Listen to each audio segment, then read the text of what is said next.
அது சரியா November 18, 1961 touch new Guinea. அன்றைய நாட்கள்ல நெதர்லாண்ட்ஸுடைய ஆதிக்கத்திற்கு உட்பட்டிருந்த இன்னைக்கு வெஸ்ட் பாப்புவா அப்படின்னு அழைக்கப்படுற இந்தோனேசியாவுடைய ஒரு பகுதி தான் இந்த டச் நியூ கினி. அந்த ஊருடைய சவுத் வெஸ்டர்ன் சைடில் இருக்கிற கடலுடைய பெயர் தான் ஏர்ஃபோரா சி. இந்த ஏர்ஃபோரா சீல நிறைய குரூப் ஆஃப் ஐலண்ட்ஸ் இருந்துச்சு. அதுல ஒரு குறிப்பிட்ட பகுதியை ஆஸ்மிட் ரீஜன் அப்படின்னு சொல்லுவாங்க. அதுக்கு காரணம் அங்க பல தலைமுறையா வாழ்ந்துட்டு வர்ற ஆஸ்மிட்ஸ் அப்படிங்கிற பழங்குடியின மக்கள் தான். சோ அந்த மக்களை சந்திக்கிறதுக்காக அன்னைக்கு நாள் காலையில டச் நியூ கினியுடைய ஆகட்ஸ் அப்படிங்கிற ஒரு கடற்கரை கிராமத்திலிருந்து ஒரு எக்ஸ்பெடிஷன் க்ரூ தங்களுடைய பயணத்தை ஆரம்பிக்கிறாங்க. ஒரு நல்ல நோக்கத்தோட கொஞ்சம் சாக்லேட்ஸ், சாப்பாடு, அது கூடவே கொஞ்சம் ட்ரெஸ்ஸும் எடுத்துக்கிட்டு அந்த கடல் அலைகளுக்கு நடுவுல சந்தோஷமா பயணம் பண்ணி போயிட்டு இருக்காங்க. இந்த ஜேர்னியில அவங்க எந்தவித ஆபத்தும் இல்லாம தங்களுடைய டெஸ்டினேஷனை ரீச் பண்ணிட்டாங்களா அப்படின்னு கேட்டா கண்டிப்பா இல்ல அப்படின்னு தான் சொல்லணும். பிகாஸ் பயணம் ஆரம்பிச்சு கொஞ்சம் தூரம் கடலுக்குள்ள போனதுக்கு அப்புறமா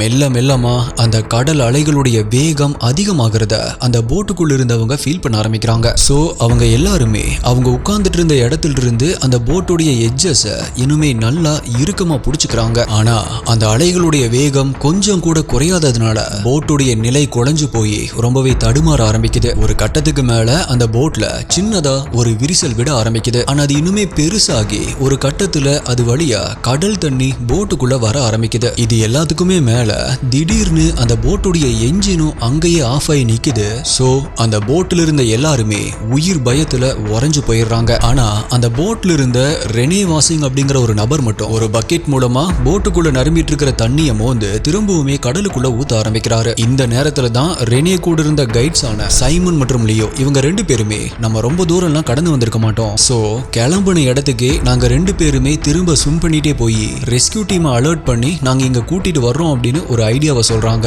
பட் இதுக்கு ரெனே ஒத்துக்கல. ஆனா இருந்தாலுமே அவர் சொன்னதை கேட்காம அவங்க ரெண்டு பேருமே கடலுக்குள்ள குதிச்சு அந்த போட் வந்த திசையை நோக்கி நீந்த ஆரம்பிக்கிறாங்க. லக்கீலி ரொம்ப நேரம் நீந்தி வந்த அவங்க ரெண்டு பேரும் சொன்ன மாதிரியே பத்திரமா கரைக்கு வந்து சேர்றாங்க. டைம் வேஸ்ட் பண்ணாம அங்கிருந்த மக்கள் கிட்ட அவங்களுக்கு நடந்ததை பத்தி சொல்லி ஹெல்ப் கேட்கறாங்க. இந்த விஷயம் உடனடியா டச் அத்தாரிட்டிஸ்க்கு தெரிவிக்கப்படுது. அவங்களுமே நேவியுடைய உதவியோட அந்த போட்டை தேடுற பணியில தீவிரமா ஈடுபட ஆரம்பிக்கிறாங்க. பட் ஆல்மோஸ்ட் அந்த டைம்ல நைட் ஆக ஆரம்பிச்சதுனால அந்த போட்டை தேடுறது அவ்வளவு சுலபமா அமையல. இருந்தாலுமே தங்களுடைய ஃபுல் எஃபோர்ட்டை போட்டு நேவி அந்த போட்டை தேடுற பணியில தீவிரமா ஈடுபடுறாங்க. அந்த நைட் ஃபுல்லாவே சர்ச் தொடருது. பட் எந்த ஒரு முன்னேற்றமுமே இல்ல. ஃபைனலி மறுநாள், அதாவது நவம்பர் 19, 1961 அன்னைக்கு காலையில அந்த போட் கொலாப்ஸ் ஆன இடத்தை நேவி ஆபீசர்ஸ் கண்டுபிடிக்கிறாங்க. ஆல்சோ அதே இடத்துல உயிரை கையில பிடிச்சிட்டு மிதந்துட்டு இருந்த ரெனேவையும் பாக்குறாங்க. அவரை காப்பாத்தி உடனடியா அவருக்கு ஃபர்ஸ்ட் எய்டும் கொடுக்கறாங்க. ஆனா அதுல இருந்து கொஞ்ச நேரத்திலேயே அவரும் சுய நினைவுக்கு திரும்ப ஆரம்பிக்கிறாரு. அப்போ ரெனே அந்த ஆபீசர்ஸ் கிட்ட பேசின முதல் வார்த்தை, மைக்கேல் எங்க? மைக்கேல் பத்திரமா இருக்காரா? அவரு சொல்லிதானே நீங்க இங்க வந்தீங்க அப்படின்னு கேக்குறாரு. இதை கேட்டு குழம்பி போன ஆபீசர்ஸோ இல்ல நாங்க உங்களுடைய கைட் சொல்லிதான் இங்க வந்தோம் அப்படின்னு அவர்கிட்ட சொல்லவும் ரெனே ஒருவித தடுமாற்றத்தோடையே அப்ப மைக்கேலுக்கு என்னாச்சு, அவரை நீங்க பார்க்கலையா அப்படிங்கிற ஒரு கேள்விய அவங்க கிட்ட கேக்குறாரு. எஸ், மைக்கேல் அப்படிங்கிற ஒரு 23 வயசு பையனுடைய தலைமையில தான் அந்த டீம் அந்த தீவை நோக்கி போயிட்டு இருந்தாங்க. சோ அதனாலதான் ரெனே மைக்கேலுக்கு என்ன ஆச்சு அப்படின்னு அந்த ஆபீசர்ஸ் கிட்ட கேட்டிருப்பாரு. பட் அங்க இருக்கிற யாருக்குமே இந்த கேள்விக்கு பதில் தெரிய சுமார் 53 வருடங்கள் ஆகும் அப்படின்னு அப்ப தெரிஞ்சிருக்க வாய்ப்பில்லை. நம்ம நம்ப மறுக்கிற பல ட்விஸ்ட் அண்ட் டர்ன்ஸ் கொண்ட த்ரில்லுக்கு பஞ்சமே இல்லாத ஒரு மோஸ்ட் இன்ட்ரெஸ்டிங்கான மேன் மிஸ்ஸிங் கேஸை பத்தி தான் இன்னைக்கு வீடியோல நம்ம டீகோட் பண்ண போறோம். நீங்க பார்த்துட்டு இருக்கிறது சரவணன் டீகோட்ஸ். நான் உங்கள் சரவணன். வாங்க இன்னைக்கு வீடியோக்குள்ள போலாம்.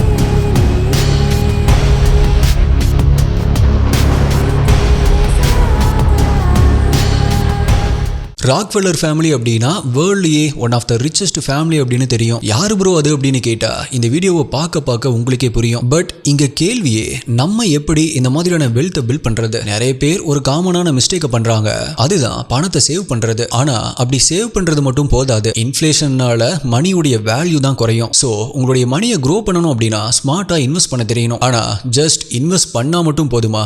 இல்ல, உங்களுடைய மணி 100% சேஃபா இருக்கணும், நல்ல ரிட்டர்ன்ஸ் கொடுக்கணும் அண்ட் டாக்ஸ் பெனிஃபிட்ஸும் இருக்கணும். அதுக்கு இப்ப ஐசிஐசிஐ ப்ரூடென்ஷியல் லைஃப் ஒரு சூப்பர் ஆப்பர்ச்சுனிட்டி கொடுக்குறாங்க, அதுவும் லிமிடெட் டைமுக்கு தான். அவங்களோட small cap 250 momentum quality 100 index fund NFOவை இப்ப லான்ச் பண்ணிருக்காங்க. ஆனா ஜனவரி 31 வரைக்கும் மட்டும் தான் நீங்க இன்வெஸ்ட் பண்ண முடியும். இதை பத்தி நிறைய தெரிஞ்சுக்கிட்டு இன்வெஸ்ட் பண்றதுக்கு டிஸ்கிரிப்ஷன் பின்ட் கமெண்ட்ல இருக்கிற லிங்கை செக் பண்ணி பாருங்க. இந்த இண்டெக்ஸ் பாஸ்ட் 5 இயர்ஸ்ல 32.6%, 10 இயர்ஸ்ல 22% ரிட்டர்ன்ஸ் கொடுத்திருக்கு. எக்ஸாம்பிளுக்கு 2014ல இந்த இண்டெக்ஸ் ஃபண்ட்ல நீங்க 10 லட்சம் ரூபாய் இன்வெஸ்ட் பண்ணிருந்தீங்க அப்படின்னா இப்போ உங்களுடைய அமௌண்ட் 73 லட்சமா க்ரோ ஆகி இருக்கும். இப்போ ஒன்னும் கெட்டு போகல, ஜஸ்ட் 2000ல இருந்தே இந்த ஃபண்ட்ல நீங்க இன்வெஸ்ட் பண்ண ஸ்டார்ட் பண்ணலாம். உங்க சாய்ஸ் போல எவ்வளவு வேணாலுமே இன்வெஸ்ட் பண்ணலாம். NAV பிரைஸ் வெறும் 10 ரூபீஸ் தான். இந்த ஃபண்ட்ல உங்களுடைய மணியுடைய ஒரு பார்ட்டை சேஃப்டிக்கு யூஸ் பண்ணுவாங்க, இன்னொரு பார்ட் ஹை ரிட்டர்ன் மொமெண்டம் கம்பெனிஸ்ல இன்வெஸ்ட் பண்ணுவாங்க. சோ நீங்க இன்வெஸ்ட் பண்ண மணி மார்க்கெட் கிராஷ் ஆனா கூட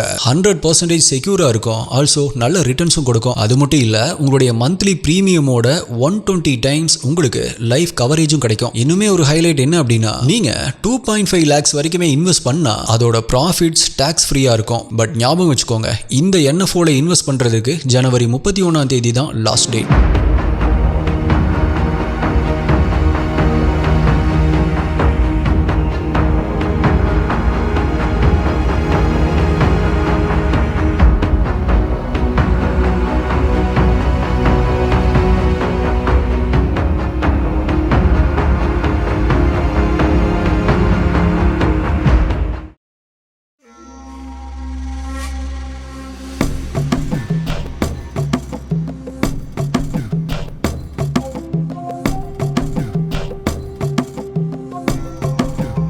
ஸோ மைக்கேல் எங்க அப்படின்னு ரெனே சொன்னதை கேட்டு ஷாக்கான ஆஃபீஸர்ஸ் அவர்கிட்ட அங்க உண்மையிலேயே என்ன நடந்துச்சு அப்படின்னு விசாரிக்க ஆரம்பிக்கிறாங்க. பிகாஸ் மைக்கேல் ராக்கஃபெல்லர் மற்றும் ரெனே வாசிங் இவங்க 2 பேருமே கடல்ல மாட்டிக்கிட்டு இருக்கிறதா தான் அந்த கைட்ஸ் ஆஃபீஸர்ஸ் கிட்ட சொல்லியிருப்பாங்க. பட் இங்க ரெனே மைக்கேலை தேடி வந்த ஆஃபீஸர்ஸ் கிட்டயே மைக்கேல் எங்க அப்படின்னு கேட்டது அவங்கள குழப்பமடைய வச்சது. ஸோ அதனால தான் அவர்கிட்ட இன்னுமே தெளிவா விசாரிக்க ஆரம்பிக்கிறாங்க. அப்ப ரெனே என்ன சொல்லியிருக்காரு அப்படின்னா, அந்த 2 கைட்ஸுமே அங்கிருந்து போன கொஞ்ச நேரத்திலேயே ஒரு பெரிய கடலலை ஒண்ணு வந்து அவங்க இருந்த அந்த போட்டை அப்படியே தலைகீழா கவிழ்த்து போட்டிருக்கு. அப்போ கடலுக்குள்ள தவறி விழுந்த அவங்க 2 பேருமே உயிர் பிழைக்கிறதுக்காக கவிழ்ந்த அந்த போட் அண்ட் அதிலிருந்து சில எம்டி ஃபியூல் கேன்ஸ் மாதிரி தண்ணியில மிதக்கிற பொருட்களை பிடிச்சுக்கிட்டு அங்கேயே மிதக்க ஆரம்பிக்கிறாங்க. ஆனா அவங்களை காப்பாத்துறதுக்கு ரெஸ்கியூ டீம் வருவாங்க அப்படின்னு வெயிட் பண்ண ஆரம்பிக்கிறாங்க. ஆனா அந்த நைட்டு ஃபுல்லாவே எந்த ஒரு ரெஸ்கியூ டீமுமே ஹெல்ப்புக்கு வராதனால ரொம்பவே விரக்தி அடைஞ்ச மைக்கேல் எப்படியுமே இங்கிருந்து ஒரு 7-8 கிலோமீட்டர்ல தான் கரை இருக்கும். So I think I can do it அப்படின்னு சொல்லிட்டு இடுப்புல 2 எம்டி ஃபியூல் கேனை கட்டிட்டு கரையை நோக்கி நீந்த ஆரம்பிக்கிறாரு. ஆனா அவர் கூட இருந்த ரெனேக்கு அவ்வளவா நீச்சல் தெரியாது அப்படிங்கறதுனால தான் இதுக்கு முன்னாடியும் சரி இப்பயும் சரி அவர் அந்த ரிஸ்க் எடுக்கிறதுக்கு தயாரா இல்ல. பட் மைக்கேல் இப்படி அங்கிருந்து போன கொஞ்ச நேரத்துல தான் ரெஸ்கியூ டீம் வந்து ரெனே காப்பாற்றப்பட்டிருக்காரு. அதனால தான் ரெனே அந்த ஆபீசர்ஸ் கிட்ட மைக்கேல் சொல்லி தான் நீங்க இங்க வந்தீங்களா அப்படின்னு கேட்டிருப்பாரு. சோ இப்ப மைக்கேல் காணாம போயிட்டாரு அப்படிங்கிற விஷயம் டச் அத்தாரிட்டிஸ்க்கு தெரிவிக்கப்படுது. அதனால அவருக்கான சர்ச்சை இன்னுமே தீவிரப்படுத்துறாங்க. ஆக்சுவலா மைக்கேல் ஒரு அமெரிக்கன் அப்படிங்கறதுனால இந்த விஷயம் உடனடியா அமெரிக்கன் கவர்மெண்ட்டுக்கு தெரிவிக்கப்படுது. அப்படி மைக்கேலை காணோம் அப்படின்னு இன்ஃபார்ம் பண்ண கொஞ்ச நேரத்திலேயே அமெரிக்கால இருந்து மிலிட்டரி நேவி அப்படின்னு ஒரு ஃபுல் ஃபோர்ஸே மைக்கேலை தேடுற பணியில களமிறக்கப்படுறாங்க. இதை பார்த்த டச் கவர்மெண்டே ஒரு செகண்ட் ஆடி போயிட்டாங்க அப்படின்னு தான் சொல்லணும். என்னது, ஒருத்தர் காணாம போயிட்டார் அப்படிங்கிறதுக்காக மிலிட்டரி நேவி அப்படின்னு ஒரு ஃபுல் ஃபோர்ஸே வருதா? அப்படி மைக்கேல் என்ன அவ்வளோ பெரிய ஆளா அப்படின்னு கேட்டா, ஆமா எஸ்டி, மைக்கேல் அவ்வளோ பெரிய ஆளு தான். காணாம போயிருந்த மைக்கேல் அந்த டைம்ல அமெரிக்காவுடைய நம்பர் 1 பணக்காரரா இருந்த ஜான் டி ராக்கஃபெல்லருடைய பேரன் அண்ட் ஆல்சோ அவருடைய அப்பா நெல்சன் ராக்கஃபெல்லர் தான் அப்போதைய நியூயார்க் கவர்னராகவும் இருந்திருக்காரு.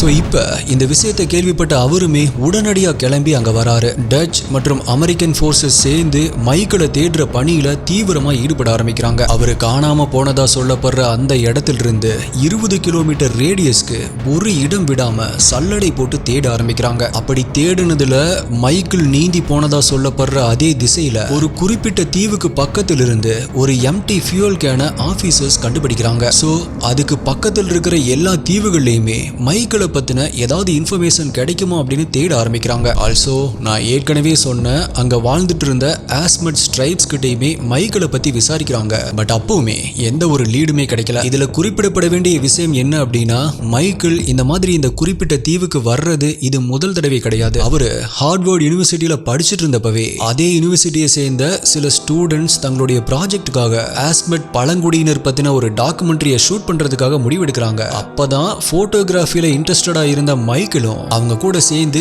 இந்த தீவுக்கு ஆல்ரெடி வந்திருக்காரு. இயற்கையை தங்களுடைய சுயநலத்துக்காக அழிக்காம அதோட சேர்ந்து வாழுற இந்த ஆஸ்மெட் ட்ரைப்ஸ் உடைய வாழ்க்கை முறை மைக்கேலை ரொம்பவே இம்ப்ரெஸ் பண்ணுது. அதனால மிகப்பெரிய கோடீஸ்வரர் வீட்டு பிள்ளையா இருந்தாலும் கூட அவரு அந்த மக்கள் கிட்ட ரொம்பவே அன்பாகவும் பாசமாகவும் நடந்துக்கிறாரு. ஆல்சோ அந்த மக்களுமே மைக்கேல் அங்க இருந்த நாள் வரைக்குமே அவரை ரொம்பவே பத்திரமா தான் பாத்துக்கிறாங்க. அந்த ட்ரைப்ஸ் மக்கள் கலை பொருட்கள் செய்யறதுல ரொம்பவே கை தேர்ந்தவங்களா இருந்தாங்க.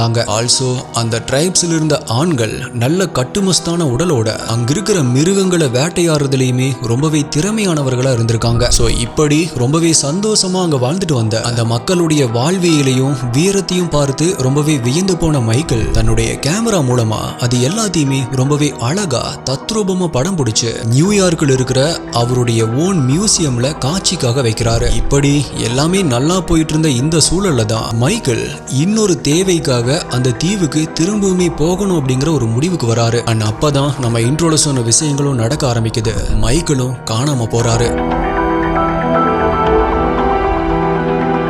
மைக்கேல் காணாம போன விஷயம் தெரிஞ்சு ஆஸ்மெட் ட்ரைப்ஸும் அவரை தேடுற பணியில அந்த ஆபீசர்ஸ்க்கு ரொம்பவே உதவியா இருக்காங்க. சோ இப்ப அமெரிக்கன் போர்சஸ் மற்றும் டச் போர்சஸோட சேர்ந்து ஆஸ்மெட் ட்ரைப்ஸும் அந்த சர்ச்ல ஈடுபடுறாங்க. சொல்ல போனா அந்த கடல்ல அதை சுத்தி இருக்கிற தீவுகள்ல அப்படின்னு ரொம்பவே தீவிரமா சர்ச் பண்ண ஆரம்பிக்கிறாங்க. ஆனா நாட்கள் மெல்ல மெல்ல நகர்ந்து பல வாரங்கள் ஆகுது. அந்த வாரங்களும் இப்ப மெல்ல நகர்ந்து 3 ஆண்டுகளுக்கு மேல் ஆகுது. ஆனா மைக்கேலுக்கு என்ன ஆச்சு, அவர் எங்க போனாரு அப்படின்னு கண்டுபிடிக்கவே முடியல. இந்த கால தாமதம் கேஸை விசாரிக்கிற ஆபீசர்ஸ்க்கு ஒரு விஷயத்தை மட்டும் தெளிவா புரிய வைக்குது. அது இதுக்கு மேல மைக்கேல் உயிரோட இருக்கிறதுக்கான வாய்ப்பு துளி கூட இல்ல அப்படிங்கிறது தான். இந்த மாதிரியான ஒரு சூழல்ல ஆக்சிடென்டலா காணாம போன ஒரு நபர் பத்தின எந்த ஒரு தகவலுமே கிடைக்கல அப்படின்னா கவர்மெண்டால அவங்கள லீகலி டெட் அப்படின்னு அனௌன்ஸ் பண்ண முடியும். அதாவது காணாம போய் பல வருஷத்துக்கு அப்புறமும் அந்த நபர் இறந்துட்டாரு அப்படின்னு உறுதியா சொல்றதுக்கு எந்த ஒரு ஆதாரமுமே இருக்காது. சேம் டைம் அவர் உயிரோட தான் இருக்காரு அப்படின்னு சொல்றதுக்குமே எந்த ஒரு ஆதாரமுமே இருக்காது. இந்த மாதிரியான ஒரு சிச்சுவேஷன்ல அந்த நபரை இறந்தவரா கணக்குல எடுத்துப்பாங்க அப்படிங்கறதுதான் இதோடைய அர்த்தம். சோ இந்த கேஸ்லயுமே மைக்கேலை பத்தின எந்த ஒரு ஆதாரமுமே இல்ல அப்படிங்கறதால 1964ஆம் ஆண்டு மைக்கேல் இஸ் லீகலி டெட் அப்படின்னு அனௌன்ஸ் பண்றாங்க.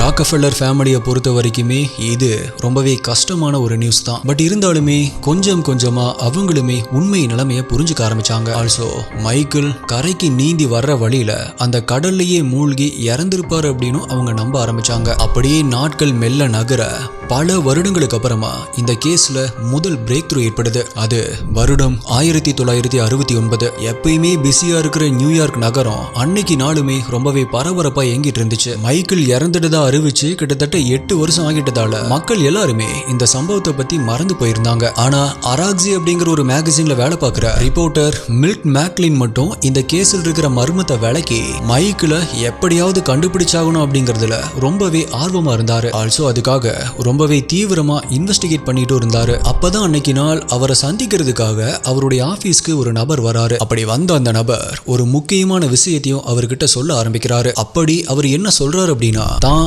சில நாட்களுக்கு முன்னாடி ஆஸ்மெட் ரீஜன்ல இருக்கிற ஒரு ஐலாண்டுக்கு போயிருந்ததாகவும் அங்க உயரமா தாடியோட ஒயிட் ஸ்கின் இருக்கிற ஒரு நபரை பார்த்ததாகவும் அண்ட் அது வேற யாரும் இல்ல மில்ட் தேடிட்டு இருக்கிற மைக்கேல் ராக்கஃபெல்லர் தான் அப்படின்னு சொல்றாரு.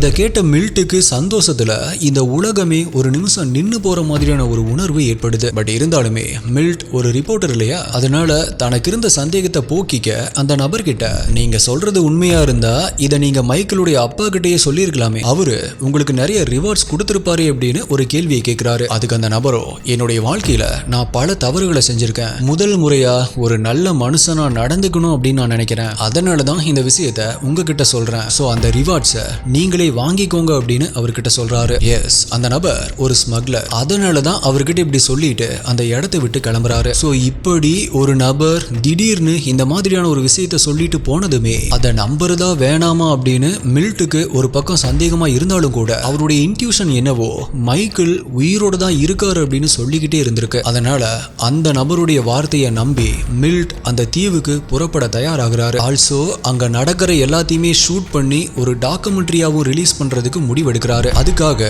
தான் கூட ஒரு ஆஸ்திரேலியன் டைரக்டரையும் கூட்டிக்கிட்டு பிப்ரவரி 12, 1969 அன்னைக்கு அந்த தீவுக்கு புறப்பட ஆரம்பிக்கிறாரு. பல நாள் பயணம் பண்ணி அப்படி ஒரு வழியா அந்த நபர் சொன்ன அந்த தீவுக்கு வந்த மில்ட் மேக்லின் அங்கிருந்த ஆஸ்மட் ட்ரைப்ஸ் கிட்ட தான் வந்த காரணத்தை சொல்லி மைக்கேலை பத்தி விசாரிக்க ஆரம்பிக்கிறாரு. ஆனா அதுக்கு அந்த மக்களோ அப்படி யாருமே இந்த தீவுல இல்ல அப்படின்னு பதிலளிக்கிறாங்க. அதுக்கு மில்ட்டோ, நான் ஒரு முறை இந்த தீவை சுத்தி அவரை தேடிக்கவா அப்படின்னு கேட்கவுமே அந்த மக்களுமே எந்த ஒரு இடையூறுமே பண்ணாம அவரை அனுமதிக்கிறாங்க. மில்ட்டும் அந்த தீவை சுத்தி நாலா பக்கமும் மைக்கேலை தேட ஆரம்பிக்கிறாரு. பட் அவர் அங்கதான் இருக்காரு அப்படின்னு சொல்றதுக்கு ஏத்த மாதிரி எந்த ஒரு முக்கியமான தடயமுமே கிடைக்கல. சோ இப்ப அவரு அதே தீவுல தங்கி இருந்து வேற ஏதாவது க்ளூஸ் கிடைக்குதா அப்படின்னு இன்வெஸ்டிகேட் பண்ண ஆரம்பிக்கிறாரு. ஆனா பல மாசம் அப்படி அந்த தீவுல தங்கி இருந்த அப்புறமும் கூட இன்வெஸ்டிகேஷன்ல எந்த ஒரு லீடுமே கிடைக்கல. சோ தான் கலெக்ட் பண்ண இன்ஃபர்மேஷன் அண்ட் ஷூட் பண்ண ஃபுட்டேஜஸ் அப்படின்னு எல்லாத்தையுமே எடுத்துக்கிட்டு திரும்பவுமே அமெரிக்காவுக்கே வந்துடுறாரு. தான் நினைச்ச அந்த விஷயம் முழுசா நிறைவேறாததுனால ரொம்பவே கோபத்தில் இருந்த மில்ட் அவர் எடுத்துட்டு வந்த அந்த ஃபுட்டேஜஸ் டெவலப் பண்ணாம அப்படியே விட்டுறாரு. ஆனா கிட்டத்தட்ட 41 வருடங்களுக்கு அப்புறமா 2011ஆவது வருடம் இந்த எல்லா விஷயத்தையுமே கேள்விப்பட்ட ஒரு அமெரிக்கன் ஃபில்ம் மேக்கர் அந்த டாக்குமெண்ட்ரியை ரிலீஸ் பண்றதுக்கான முயற்சியில ஈடுபடுறாரு. அப்படி அந்த ஃபுட்டேஜஸை வாங்கி அதை பார்க்கும்போது தான் ரொம்பவே ஸ்ட்ரேஞ்சான ஒரு விஷயத்தை அவர் நோட் பண்றாரு. அது அந்த வீடியோல கூட்டமா நின்னுட்டு இருந்த ஆஸ்மட் ட்ரைப்ஸ்க்கு மத்தியில கொஞ்சம் உயரமா தாடியோட ஒயிட் ஸ்கின் இருக்கிற ஒரு நபர் நின்னுட்டு இருக்கிறத பாக்குறாரு. ஆனா அந்த நபரை பாக்குறதுக்குமே ஒரு சாயல்ல மைக்கேல் மாதிரியே இருந்திருக்காரு. சோ மீண்டும் இந்த விஷயம் அமெரிக்கன் மக்கள் மத்தியில பூதாகரமா வெடிக்க ஆரம்பிக்குது. திரும்பவுமே மக்கள் எல்லாருமே இந்த விஷயத்தை பத்தி பேச ஆரம்பிக்கிறாங்க. இந்த டைம்ல தான் 2012ஆவது வருடம் நேஷனல் ஜியோகிராபிக்ல வேலை பார்க்கிற ரிப்போர்ட்டர் கால் ஹாஃப்மன் அப்படிங்கிற ஒரு நபர் அந்த குறிப்பிட்ட தீவுக்கு போய் மைக்கேலுக்கு என்ன ஆச்சு அப்படிங்கறத கண்டுபிடிக்க நினைக்கிறாரு. அதுக்காக அந்த தீவுக்கு போய் பல மாதங்கள் அந்த தீவிலேயே தங்கியிருந்து ஆஸ்மட் மக்களுடைய நம்பிக்கையை சம்பாதிக்கிறாரு. அண்ட் ஃபைனலா அந்த ஒரு நாள் தான் அங்க வந்ததுக்கான ரீசன் அவங்க கிட்ட சொல்லி மைக்கேலை பத்தி அவங்க கிட்ட விசாரிக்க ஆரம்பிக்கிறாரு. கடைசியா ஒரு வழியா அந்த மக்களுமே மைக்கேலுக்கு உண்மையில என்ன ஆச்சு அப்படிங்கிற அன்னைக்கு என்ன நடந்துச்சு அப்படிங்கிற உண்மைகளை அவர்கிட்ட சொல்ல ஆரம்பிக்கிறாங்க. அப்படி அவங்க சொன்ன அந்த விஷயங்களை அடிப்படையா வச்சு கால் சேவேஜ் ஹார்வெஸ்ட் அப்படிங்கிற ஒரு புக்கை எழுதி 2014ஆவது வருடம் ரிலீஸ் பண்றாரு. அந்த புக்ல ரெனே கேட்ட கேள்விக்கு பதில் சொல்ற விதமா, அதாவது மைக்கேலுக்கு என்ன ஆச்சு, அவன் எங்க போனா, அன்றைய நாள் உண்மையிலேயே மைக்கேலுக்கு என்ன நடந்துச்சு அப்படின்னு அந்த புக்ல கால் சொல்லியிருந்த விஷயங்கள் இதுதான். அது நவம்பர் 19, 1961 ஆஸ்மட் ரீஜன்ல இருக்கிற ஒரு சின்ன தீவுல அங்க இருக்கிற ட்ரைப்ஸ் மீன் பிடிக்கிற வேலையில ஈடுபட்டு இருந்தாங்க. அந்த சமயத்துல தான் அந்த கூட்டத்தில் இருந்த அஜீம் அப்படிங்கிற ஒரு நபர் கடலுக்குள்ள ஒரு வினோதமான காட்சியை பாக்குறாரு. அது தூரத்துல கரையை நோக்கி நீந்தி வந்துட்டு இருந்த மைக்கேல் தான். இத பார்த்த உடனே அவங்க எல்லாருமே சேர்ந்து மைக்கேலை காப்பாத்துறாங்க. அதுக்கப்புறமா அவங்களை காப்பாத்தின அந்த மக்களுக்கு நன்றி சொன்ன மைக்கேல் அவங்க கிட்ட ஒரு விஷயத்த சொல்லி கேட்க ஆரம்பிக்கிறாரு. அதை கேட்ட உடனே அந்த ட்ரைப்ஸ் மக்கள் அவரை கூட்டிட்டு அவங்களுடைய கிராமத்துக்கு போக ஆரம்பிக்கிறாங்க. போற வழியில மைக்கேல் அந்த ட்ரைப்ஸ் கிட்ட தன்னுடைய ஃப்ரெண்ட் ரெனேவை பத்தி சொல்லி அவரையும் காப்பாத்தும்படி கேட்கிறாரு. பட் அது எதுக்குமே அவங்க எந்தவித ரெஸ்பான்ஸுமே பண்ணாம அவரை கிராமத்துக்குள்ள கூட்டிட்டு போறதுலயே குறியா இருந்திருக்காங்க. அப்படி அங்க போனதுமே மைக்கேல ஒரு வெட்ட வெளியான இடத்துக்கு கூட்டிட்டு போறாங்க. அப்படி மைக்கேல் அங்க போன கொஞ்ச நேரத்திலேயே அங்க சிலர் நெருப்பு மூட்டிட்டு இருக்கிறதையும் இன்னும் சிலர் தங்களுடைய ஆயுதங்களை தயார்படுத்திட்டு இருக்கிறதையும் மைக்கேல் மைக்கேல் பாக்குறாரு. அப்ப திடீர்னு அந்த கூட்டத்தில் இருந்த சில பேர் அவங்க கையில் இருந்த சங்க சத்தமா ஊத ஆரம்பிக்கிறாங்க. அந்த கணத்துல தான் மைக்கேலுக்கு இது நமக்கு ஊதப்படுற சங்கு தான் அப்படிங்கிறது புரிய ஆரம்பிக்குது.